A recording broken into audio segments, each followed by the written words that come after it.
बिस्मिल्लाहिर्रहमानिर्रहीम। अस्सलाम वालेकुम स्टूडेंट्स। लास्ट हम लोगों ने आईआरआर पढ़ लिया था। नेक्स्ट लास्ट टॉपिक हमारा फाइनेंस का और new addition in QAB January 26 paper, that is the payback period. Payback period का मतलब क्या, पहले ये जानते हैं, फिर ये कैलकुलेट कैसे करेंगे ये जानेंगे हम।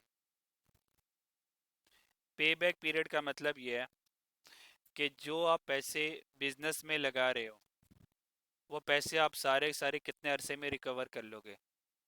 मैंने बिजनेस में 1 लाख रुपया लगाया, वो 1 लाख रुपए कितने अरसे में रिकवर कर लूँगा। मान ले 2.5 ईयर में रिकवर कर लूँगा, तो ये मेरा पे बैक पीरियड होगा।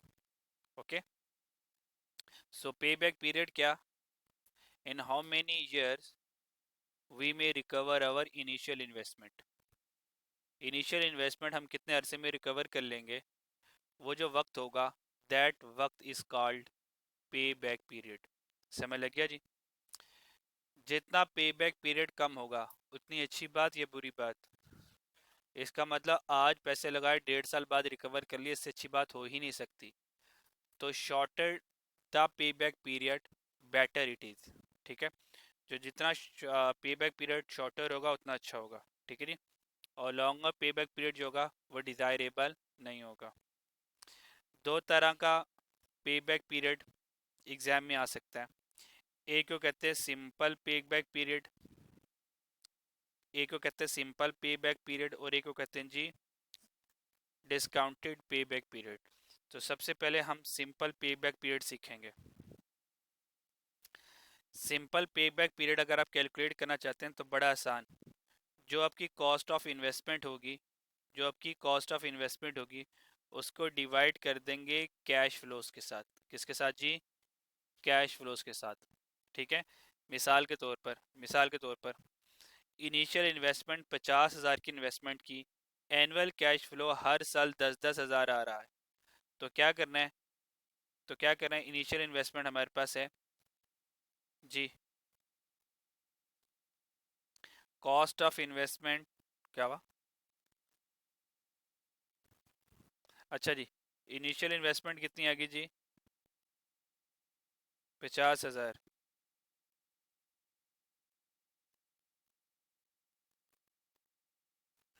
डिवाइडेड बाय क्या करेंगे जी, 10,000। क्या ख्याल है, तो आंसर कितना आ गया, 5 साल। इसका मतलब अगर 50,000 रुपये लगाए हैं, हर साल 10,000 रुपये कमा रहा हूँ, तो पहले साल 10 कमाए, फिर 20, फिर 30, फिर 40, फिर 50, 5 सालों में जाके 50,000 पूरा हो पाएगा। तो ये मेरे पास सिंपल लफ्ज़ों में पे बैक पीरियड आ गया। क्लियर। अगर आपके पास सिंपल इन्वेस्टमेंट है और सिंपल कैश फ्लोज है, लेकिन हर साल 10,000 कमाऊं, ये हो नहीं सकता। कभी 10 से कम कमाऊंगा, कभी 10 से ज़्यादा कमाऊंगा। अगर ये वेरिएशन आए तो अब हम कैसे करेंगे, गिन लेंगे जितने सालों में 50 तक पहुंच जाए वो पे बैक पीरियड है। बात समझ आ रही है। 50,000 देखना कितने सालों में पूरा होता है, 10 कमाए, 12 कमाए, 8 कमाए। मेरी बात समझ लगी। तो पे बैक पीरियड कोई मुश्किल काम है जी भाई। 50,000 रुपये लगाए हैं, जब 50,000 रुपये पूरे हो जाएं, साल गिन लो कितने साल लगे। क्लियर हो गया। Cash in cash inflow quarter भी कह सकता है, एनुअल भी कह सकता है, मंथली भी कह सकता है, लेकिन नॉर्मली वो ईयर पे ही रहेगा, साल ही रहेगा। ठीक है, तो उसकी रीज़न ये है, ऐसा कोई बिजनेस तो नहीं है ना, अगर हो जाए तो मैं तो टीचिंग आज ही छोड़ दूंगा। अगर मेरी इन्वेस्टमेंट महीनों में पूरी हो जाए, क्या ख्याल है, मेरी इन्वेस्टमेंट क्वार्टर में ही पूरी हो जाए, मैंने जितनी इन्वेस्टमेंट लगाई महीनों के अंदर 6 माह में पूरी हो जाए, तो लेवल नहीं हो जाएगा फिर तो जितनी इन्वेस्टमेंट की होगी सालों में जाके पूरी होगी ना आपकी। ठीक है जी। तो नॉर्मली पे बैक पीरियड सालों का रहता है। क्वेश्चन नंबर 29 में कह रहा है आपने इनिशियल इन्वेस्टमेंट कितने की जी, 50,000। मैं फॉर्मेट के साथ भी करवा सकता हूँ, फॉर्मेट के बगैर भी करवा सकता हूँ। दोनों तरीकों से हो जाएगा। ठीक है, अगर फॉर्मेट के बगैर करें तो देखें, पहले साल 15 आगे, दूसरे साल 20 आगे, 15 और 20 कितने हो गए? 35। तीसरे साल कितने आगे?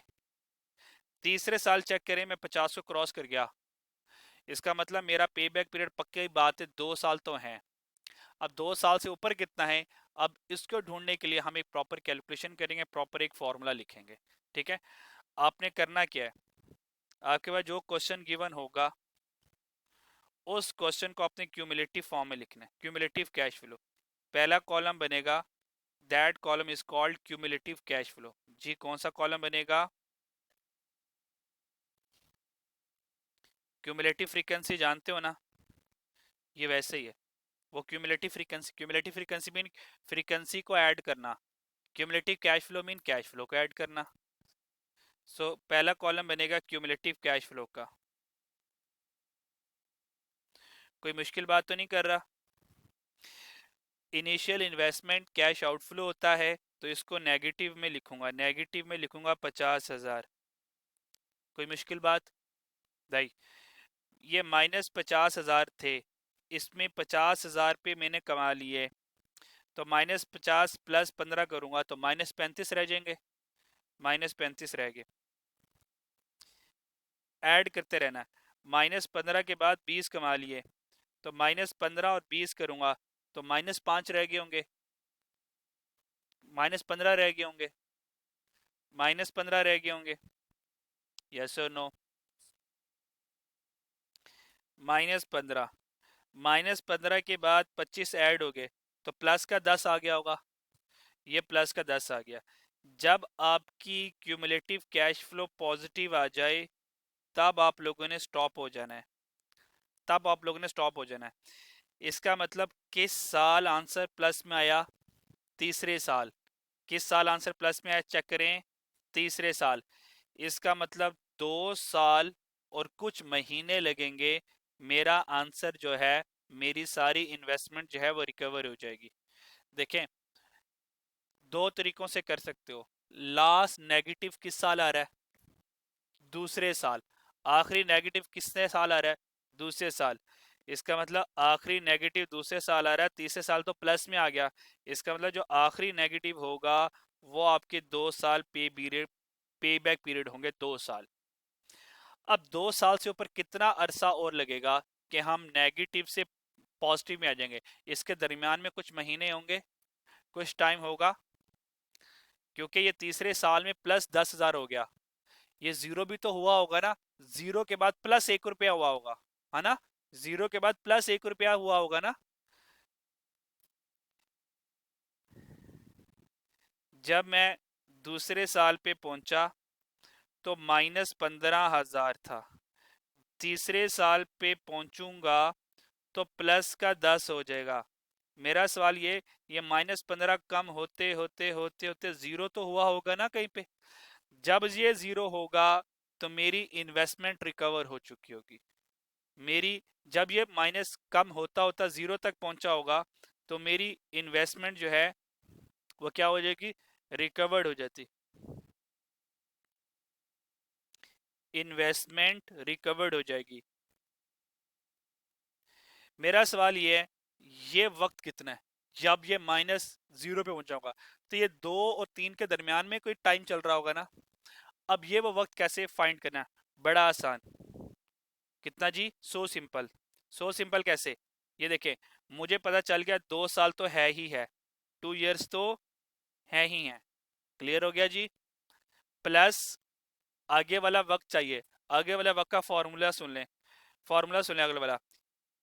इसका मतलब -15 25 में कन्वर्ट होगा, ऐसे ही है ना? ये -15 था, ये +25 में, तो क्या करना है, लास्ट वाले नेगेटिव को डिवाइड कर दे अगले वाले पॉजिटिव के साथ।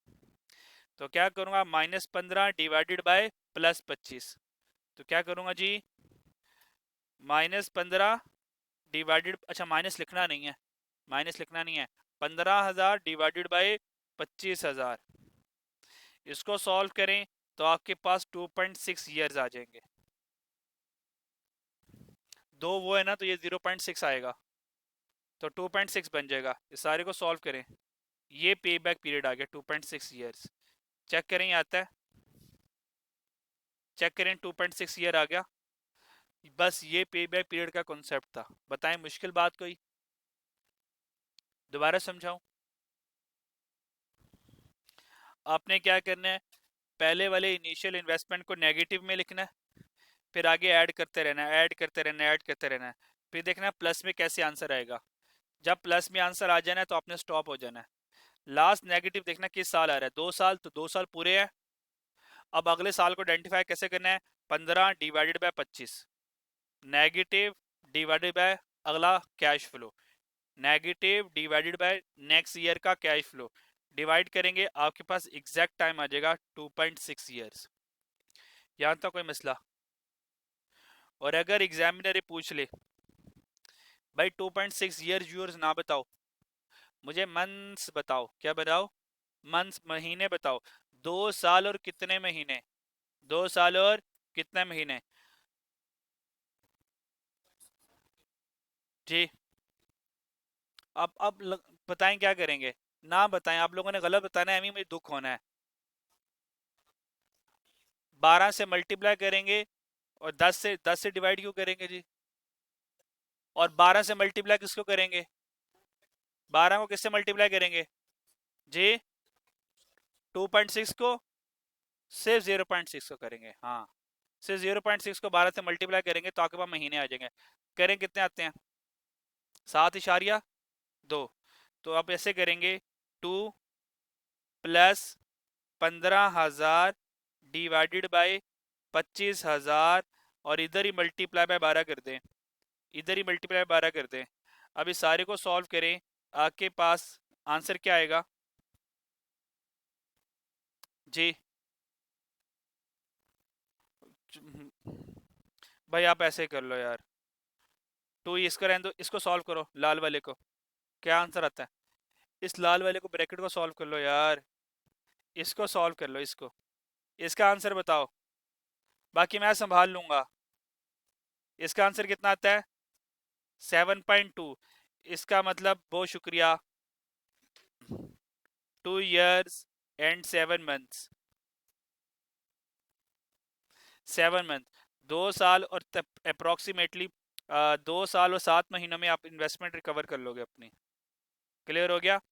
दूसरा तरीका ये था, 2.6 है, 2 को अलग रखो, 0.6 को 12 से मल्टीप्लाई करवा लो, तो 2 years, 2.7 आंसर आएगा इसका। तो इसका मतलब होगा 2 years and 7 मंथ। महीनों में ये आंसर आएगा, वैसे 2.6 ईयर में आंसर ये आ जाएगा। यहाँ तो कोई परेशानी है तो मुझे बताएं।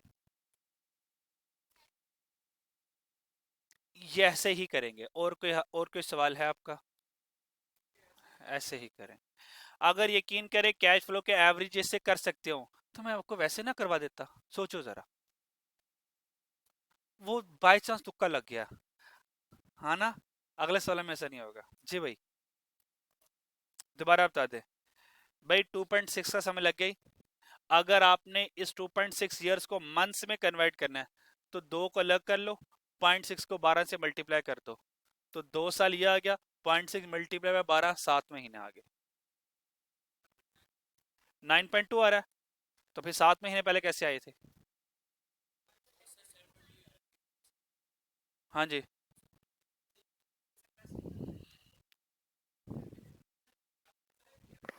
या अल्लाह इनको पास करवा दें, पास करवा दें इनको, इनको पास करवा दें यार।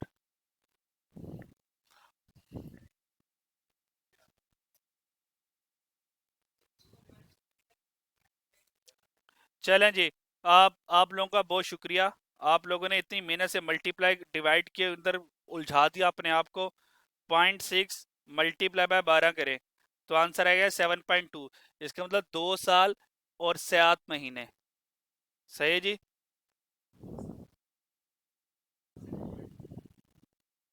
चलें जी, आपने इसको ऐसे करना है, समझ लग गई? चलें जी, नेक्स्ट क्वेश्चन पे आ जाए। क्वेश्चन नंबर 30, क्वेश्चन नंबर 30 आप सॉल्व कर लेंगे? सॉल्व कर लेंगे? 31 32 30 31 32 तीनों कर लीजिएगा। आंसर मैंने लिखे हुए हैं। डिस्काउंटेड पे बैक पीरियड करवाता हूँ अब आपको। सही है जी। डिस्काउंटेड पे बैक पीरियड है क्या? की पॉइंट पढ़ लेना खुद से। मैं आपको डायरेक्ट कैलकुलेशन करवाऊंगा, उसमें की पॉइंट कवर हो जाएंगे। मेरी बात समझ आ रही है?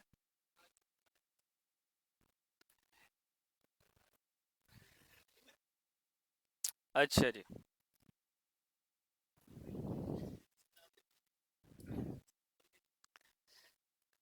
Question number 33, discounted payback period क्या है? डिस्काउंटेड पे बैक पीरियड का मतलब यह है कि आपके पास जो कैश फ्लोज हैं पहले उनको डिस्काउंट कर लो, यानी कि पहले उनकी प्रेजेंट वैल्यू कैलकुलेट कर लो। अब जब प्रेजेंट वैल्यू उनकी आ जाए तो अब उसके बाद पे बैक पीरियड कैलकुलेट कर लो। हमने कहा बस यही करना है। उसने कहा हाँ, इसी को तो डिस्काउंटेड कैश फ्लो कहते हैं। हमने कहा ये तो हमें इतना अच्छा आता है। प्रेजेंट वैल्यू तो हम 1920 से 2000 से कैलकुलेट करना सीख रहे हैं, अब तो 5 साल हो गए हैं इसको। तो सबसे पहले हम इसकी प्रेजेंट वैल्यू कैलकुलेट करेंगे। प्रेजेंट वैल्यू कैलकुलेट करेंगे सबसे पहले हम।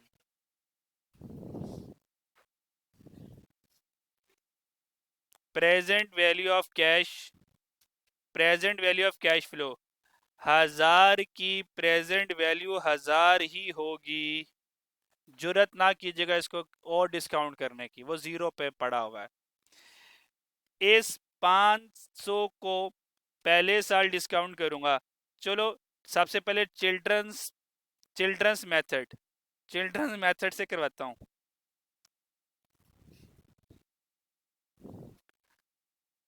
चिल्ड्रंस मेथड ये है, चिल्ड्रंस मेथड भाई ये 5 साल कितने साल से डिस्काउंट होगा? 5 फ्यूचर पे पड़ा हुआ है, प्रेजेंट पे जाना है तो कंपाउंड इंटरेस्ट का प्रेजेंट वैल्यू का फॉर्मूला लगेगा, वही प्रेजेंट वैल्यू डिस्काउंटेड होती है। तो 500 1.1 टू रेज पावर -1। आंसर बताएं क्या आया?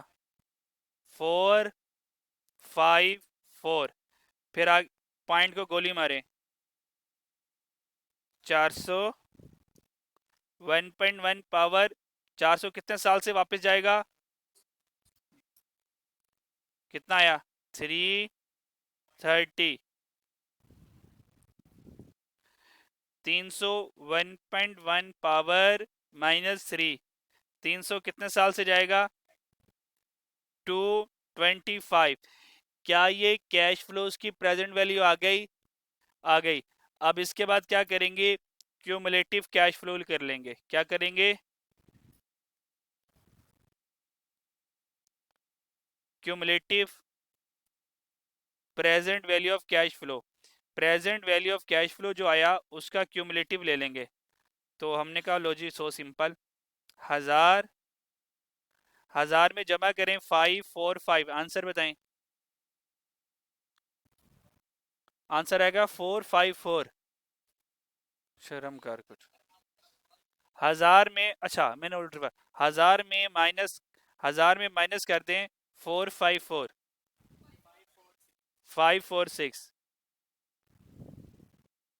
546 नेगेटिव में -546 में ऐड कर दें 330 तो -87 से। शर्म करो चर्सियों, कम होना है उसमें यार।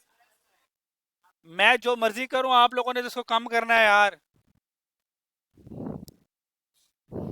मैं कुएं में छलांग लगा देना, आप कहेंगे सर कुआं आ गया, ये तो ना कि हमें माइनस प्लस ये कम होगा। 216। शुक्र करूंगा सिर्फ 2 चैप्टर मेरे रह गए हैं। माइनस नहीं आगे प्लस आना है। -216 +225। आंसर प्लस में आएगा, आंसर प्लस में आएगा। अंधे को भी नजर आ रहा है ये 16 या 25 है, तो प्लस में आंसर आएगा, बचेगा 9। 9 आ गया, शुक्र अल्लाह का। लास्ट लास्ट नेगेटिव किस साल आया? दूसरे साल।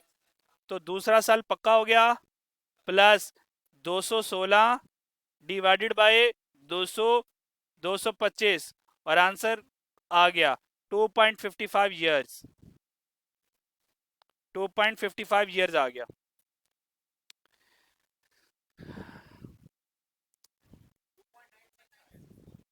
क्या आ रहा है? 2.96 आ रहा है इससे, पक्की बात है? 2.96 कर लो।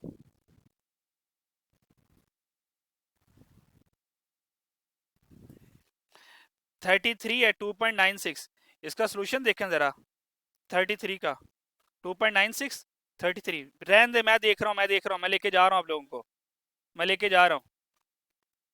124 है, तो आप लोगों ने क्या लिखवाया मुझे? ये पहले वाले का आंसर 545 है, आप लोगों ने क्या लिखा था? 454। अगर इसका आंसर ये है, यकीन मैंने सारों को लंबे भागे मारना है। ये गलत लिखा है मैंने? हाँ, ये गलत है, ये सही है?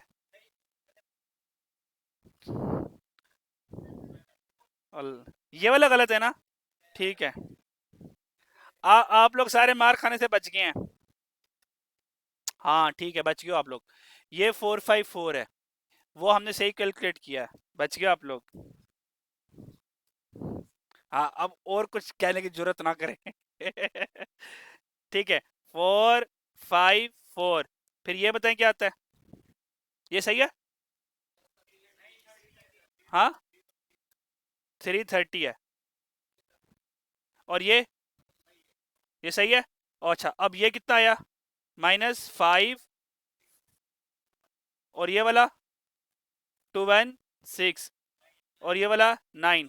बस सही है, बाकी सही है। 2 + 216 डिवाइडेड बाय 225। ठीक है, आंसर है 2.96 ईयर्स। ठीक है, ओके, सही है।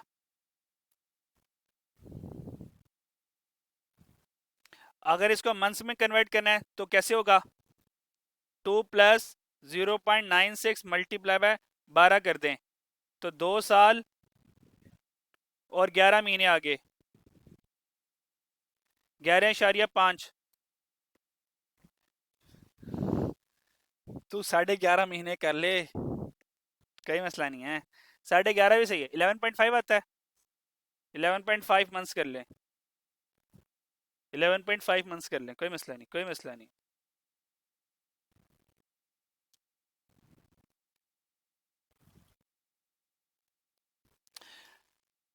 5 को डेज में कन्वर्ट करेंगे, तुझे मैं घंटों में भी कन्वर्ट कर दूं मैं।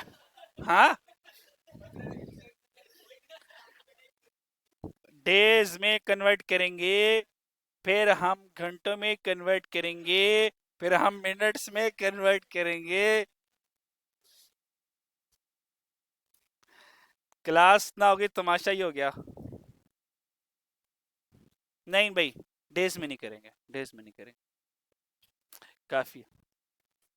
नहीं, वो एग्जामिनर नहीं पूछेगा, वो मस मैक्सिमम, वैसे मंथ्स भी नहीं पूछेगा, ये मैंने त्यातन करवाया। ठीक है, पर वो मुझे लगता है पूछ लेगा। क्वेश्चन नंबर आप 34 फड़का देंगे। 35। लो जी, पे बैक पीरियड खत्म हो गया। चैप्टर नंबर 5 शुक्र अल्लाह का कंप्लीट हो गया। चैप्टर नंबर 6 कंप्लीट हो गया। ठीक है जी, बाकी कोई मसला होगा तो मुझसे पूछ लीजिएगा। ठीक है, अब हम अब हमने चैप्टर नंबर 6 का क्वेश्चन बैंक फड़काना है। बस जल्दी जल्दी आप लोगों ने कहना है ये भी आता है, ये भी आता है, ये भी आता है। 10 रुपए ले ले मेरे से यार। नोट नोट कर रहे हैं? नोट करना है आपके? ये तस्वीरें आपके ग्रुप में सेंड कर दूंगा, ठीक है जी। डिजिटल नोट हो गया, वो जो मैंने क्वेश्चन करवाया, कंसेप्ट समझाया वो। वैसे इसका सोल्यूशन मैंने दिया हुआ है वो बुक में, वहां से सोल्यूशन देख लेना, सोल्यूशन ही देखना ना आपने, बाकी अंडरस्टैंडिंग तो आ गई है।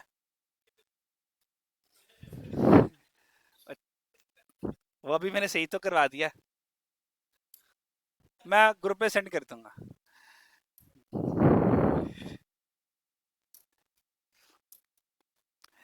चलें जी।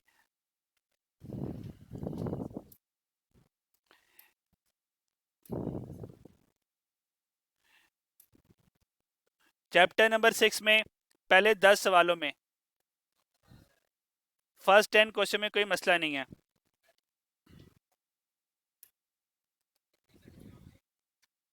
10 तक कोई नहीं है भाई। सारे कौन 11 से 20। 11 वाला, 11 वाले में आ जाए प्लीज। मुझे 2 मिनट, मैं स्केच बना दूं, बाकी आप फॉर्मूला वैल्यूज पुट करके आंसर तक पहुंच जाओगे। अच्छा, for 1 lakh you can purchase 5 year ordinary annuity. उसने खुद ही बता दिया ऑर्डिनरी एनविटी है। Which will pay you an yearly amount of 26 for 5 year. ये 26 380 कितना आ गया, आर आ गया। एन कितना आ गया, 5 आ गया। What is the annual interest rate, I पूछ रहा है, ऑन दिस इन्वेस्टमेंट, इस इन्वेस्टमेंट पर, टू द नियरेस्ट। आप बस ठीक है भाई। 1 lakh you can purchase, 1 lakh का आज हमने चीजें परचेज कर सकते हैं। तो आज चीजें परचेज करें, प्रेजेंट वैल्यू है। वैसे भी उसने कहा ऑन दिस इन्वेस्टमेंट, तो 1 लाख आपकी इन्वेस्टमेंट है यानी कि प्रेजेंट वैल्यू है। तो भाई ऑर्डिनरी का प्रेजेंट का फॉर्मूला लगा लें, आई आ जाएगा। अब कहते हैं तो मैं लिख देता हूँ, हो जाएगा। ठीक है, आगे चलें। 15 वाले पे आ जाएं। ये नोट कर लिया या भाई? एक ना एक सोल्यूशन पे नजर रखे जरा, ये ना मैं दाई बाई चीजें करवा दूं। 15 वाला, 15 वाले पे आ जाए। स्टेज पे आके करते थोड़ा स्पाइडरमैन। हाँ,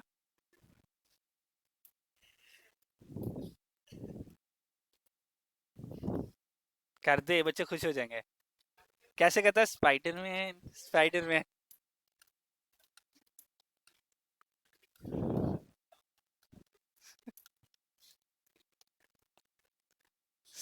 Spiderman has a retirement account. Spiderman ने कहा मार्वल में मूवीज का मौका अब नहीं मिल रहा। हाँ, हाँ, 26 में आ रही है स्पाइडरमैन।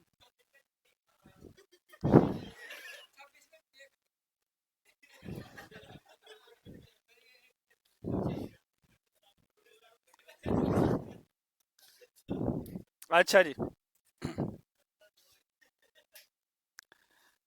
लगता है आप लोगों ने पेपर नहीं देने, आप लोगों ने मजाक करना है। ये याद रखो, आप जहाँ पे चार्टर्ड अकाउंटेंट बनना है, आपकी हरकतें कुछ और बता रही हैं। यकीन करे, यकीन करे, मैंने बड़े बड़े मरासी देखे हैं, ऐसा नहीं है। मैंने बड़ी बड़ी क्लासेस पढ़ाई हैं, पर आप आपका लेवल ही अलग है। स्पाइडरमैन हैज, सीरियस भाई, spy Spiderman has a retirement account with 20,000 in it. Spiderman का रिटायरमेंट अकाउंट है, उसके बाद 20,000 पे रह गए हैं। The account earn 6.2% interest monthly compounded monthly आ गया। And he deposited 1500 every month. हर महीने उसने कहा यार 1500 रुपये जमा करूंगा अगले 20 सालों तक। How much will be in the account eight the end of 20 years. बताओ 20 साल बाद कितने पैसे हो गए। आज आज उसके पास 20,000 रुपये हैं और उसने फैसला किया हर महीने 1500 जमा करूंगा। तो कहानी कुछ ये वाली है, कहानी कुछ ये है। आज उसके पास 15,000 रुपये हैं, नहीं 20,000 रुपये हैं, और उसके बाद उसने फैसला किया हर महीने, पहले महीने दूसरे महीने कितने पैसे जमा करवाएगा, 1500 जमा करवाएगा। तो अगर आप गौर करें, और कहाँ तक जाएगा, 20 साल, 20 ईयर्स तक। अगर आप गौर करें तो 20,000 की तो एक ही पेमेंट है। जब ये जीरो 20 साल पे फ्यूचर में जाएगी, तो ये कंपाउंडिंग वाली गाड़ी में बैठ के जाएगी। ऐसे ही है, क्योंकि 20,000 रेगुलर इक्वल पेमेंट नहीं है। सिंगल पेमेंट अगर फ्यूचर में जा रही है तो कंपाउंडिंग से, अगर सिंगल पेमेंट फ्यूचर से जीरो पे आ रही है तो डिस्काउंटिंग से। एग्री करते मेरी बात से? इसका मतलब 20,000 को 20 सालों के लिए कंपाउंडिंग से ले जाऊंगा, ये मैं सही कह रहा हूं? 1500 तो हर महीने एनविटी बना रहे हैं, तो इन 1500 को 20 सालों में ले जाएंगे एनविटी से। क्लियर? अब इसको कंबाइन करता हूं मैं। रेट ऑफ इंटरेस्ट क्या है? 6.2%। कंपाउंडेड मंथली है। मैं अगर डायरेक्ट कर लूं, आप लोगों को इतराज तो नहीं होगा? नहीं होगा। चलें, एस पहले मैं, चलें सेपरेट कर लें, बड़े हो जाएंगे तो कंबाइन कर लीजिएगा।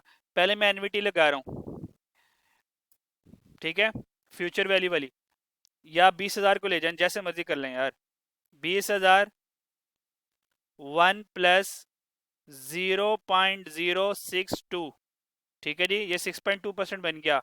मंथली है जी, डिवाइडेड बाय 12, पावर में भी 12, साल कितने? 20, 20। ये आंसर 20 सालों तक पहुंच गया, पहुंच गया। इसका आंसर आ जाएगा, आ गया, जो भी आंसर आता है, ठीक है, यहां पे आप लोगों ने लिख लेना है। लेकिन मेरा मशवरा ये, बड़े हो जाएं, बड़े हो जाएं, प्लस 7 एनविटी को जोड़ दें, 7 एनविटी को जोड़ दें। 1500, 1500 फ्यूचर में जाना है, तो 1 plus 0.062 divided by 12 power 12 into 20 - 1, 0.062 divided by 12, 7 एनविटी भी लग गई। तो अब ये total answer is my final answer.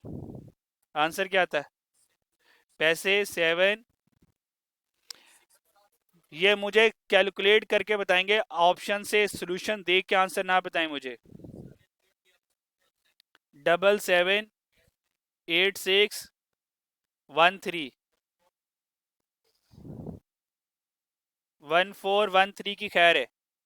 ये 613 आ जाए, 615 आ जाए, 14 आ जाए, खैर है। अब ये ढूंढे आंसर कहाँ लिखा हुआ है? Alpha. Alpha is the right answer, ठीक है। अगर आपको लग रहा है सर ये कंबाइन हमसे संभाला नहीं जाएगा, तो पहले इसका आंसर लिख लें, फिर इसका आंसर लिख लें, फिर दोनों के आंसर को जमा करके ये फाइनल आंसर आ जाएगा। बात समझ आती है मेरी?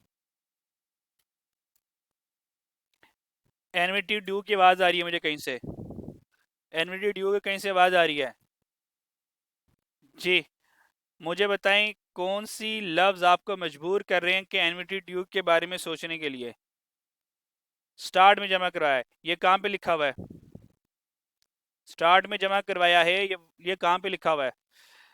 And he deposit, English English लिखी हुई है, and he deposit ₹1500 every month for next 20 year. इस पूरे जुमले में कहाँ लिखा हुआ है 1500? एवरी स्टार्ट ऑफ मंथ लिखा हुआ है, एवरी स्टार्ट ऑफ मंथ लिखा हुआ है, एवरी स्टार्ट ऑफ मंथ लिखा हुआ है, लिखा हुआ है। Ordinary InvIT, ordinary. और अगर और अगर मेरे नशई भाई, मेरे नशई भाई, अगर ये एनविटी ड्यू होता तो 1500 को मैं जीरो पे लिखता।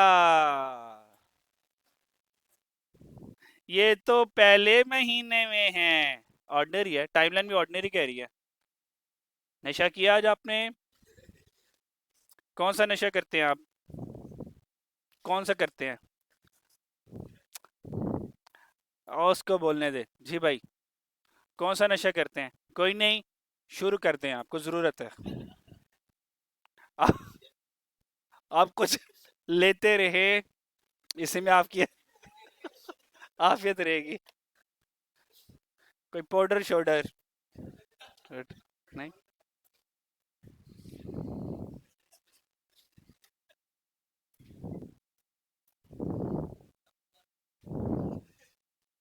अच्छा जी, भैया मैं मजाक से कहता हूँ, सीरियस नहीं हो जाना, ठीक है। अल्लाह अल्लाह आप सबको हर एक नशे से दूर रखे। और उससे उससे दूर रहने के लिए आपको सिगरेट से दूर रहना पड़ेगा। सिगरेट से दूर रह लेंगे, मुश्किल काम तो नहीं है। आपने सिगरेट के धुएं के करीब भी नहीं जाना। ठीक है जी। इंशाल्लाह इंशाल्लाह।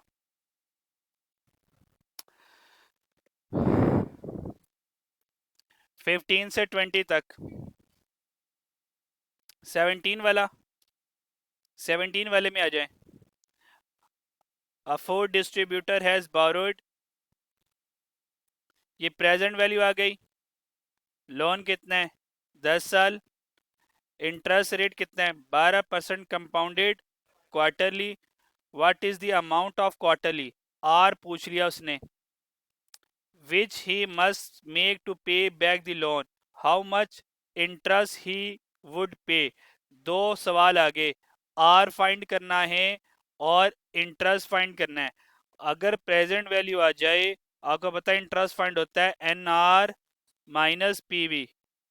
तो सबसे पहले प्रेजेंट वैल्यू लगाकर आर आ जाएगा, फिर इंटरेस्ट आ जाएगा। जी मोहतरमा सॉल्व हो जाएगा, ये मैं सॉल्व कर दूं?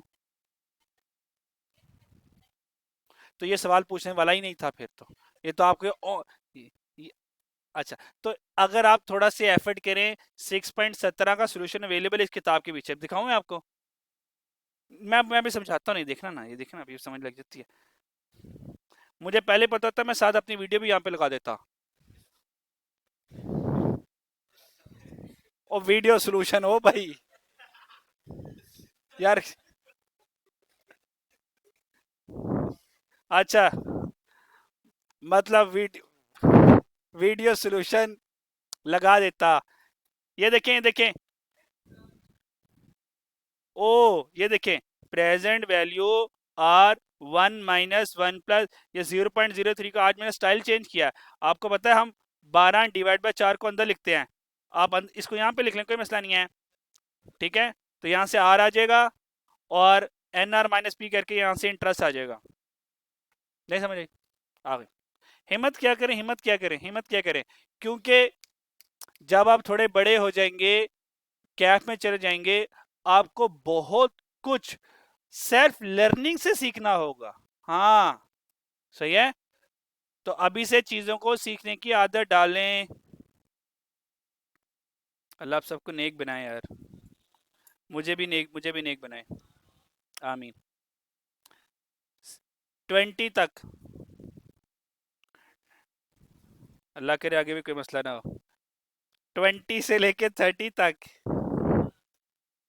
सच्ची में कोई मसला नहीं है? ना करो यार, इतना खुश तो ना करो। 30 तक कोई मसला नहीं है। ओ 31। 31 वाले में आए जरा।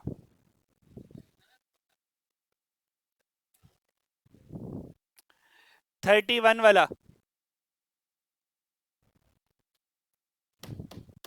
31 वाला। Nishat has borrowed amount of 1 lakh. भाई 1 लाख बोरो लिया है, बोरो आज लेते हैं। प्रेजेंट इंटरेस्ट है compounded semi annually to pay off the loan at the end of 4 year.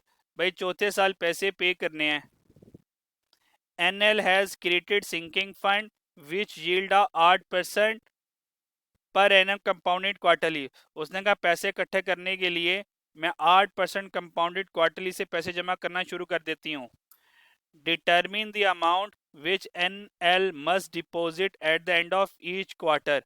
तो भाई आर फाइंड करना है in the sinking fund to settle the loan at the end of 4 year. चौथे साल में लोन पूरा चुकाना है, तो भाई कितने पैसे वो हर जमा करवाए हर क्वार्टर पे। तो प्रेजेंट वैल्यू 1 लाख, हर क्वार्टर पे आर 1 - 1 - भाई आर आर, ये 10 नहीं लेना अब, ये 10 नहीं लेने, हमारे काम का नहीं है। हमारे काम का ये है 8% कंपाउंडेड क्वार्टरली, क्योंकि इस रेट के ऊपर उसने पैसे जमा करवाने हैं। 8% कंपाउंडेड क्वार्टरली, तो 0.08 डिवाइडेड बाय 4 पावर 4। कितने साल थे? 4 साल थे। 4 साल थे जी। 1 + 4 साल थे। और देख लो 4 ईयर।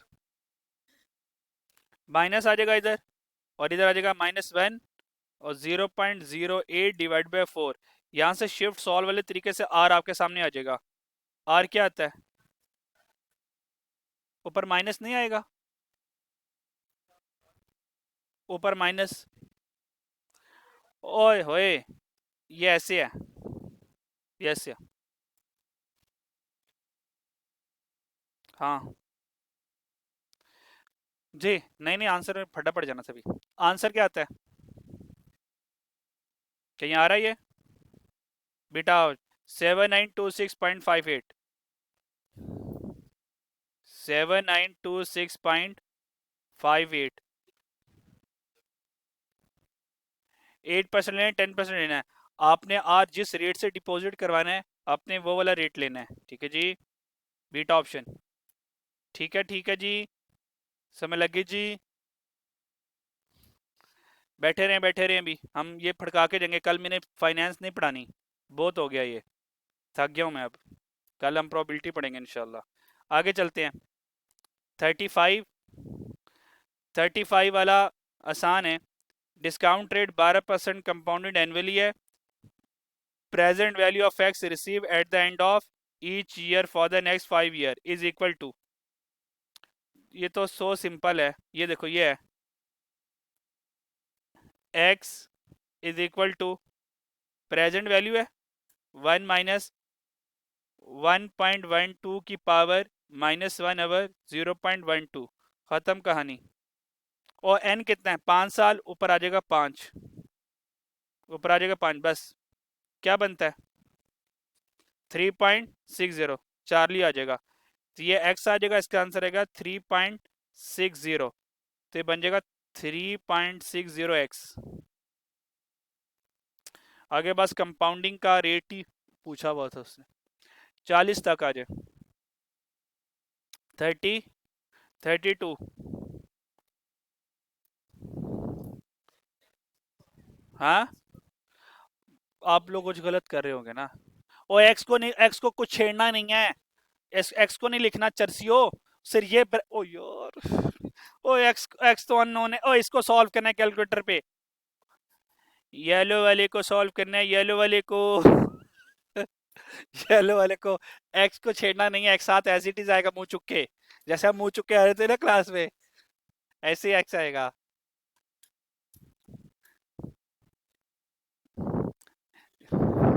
जो आप छोटी छोटी हरकतें कर रहे हैं ना, मुझे लग रहा है कोर्स कंप्लीट के बाद मुझे चिल्ला काटना पड़ेगा आपके लिए। वैसे तो आप लोगों ने पास होना नहीं है, कुछ रूहानी शक्तियों की जरूरत पड़नी है। हाँ पटिए भाई। 32 वाला सवाल पूछा आपने। 32 वाला स्टार्टिंग फ्रॉम सेकंड ईयर। मुबारका, डेफिड एनविटी का सवाल आ गया। डेफिड एनविटी का सवाल आ गया। तो भाई अगर ये दूसरे साल से स्टार्ट हो रहा है, तो पहले साल पे इसकी प्रेजेंट वैल्यू आएगी, और अब एक साल से डिस्काउंटिंग कर दूंगा। टाइमलाइन बनाने की जरूरत है मुझे? बना देता हूँ। हमारी क्लास में कुछ अच्छे बच्चे भी तो होते हैं, उनको समझ नहीं लगती। 4,000 पर ईयर।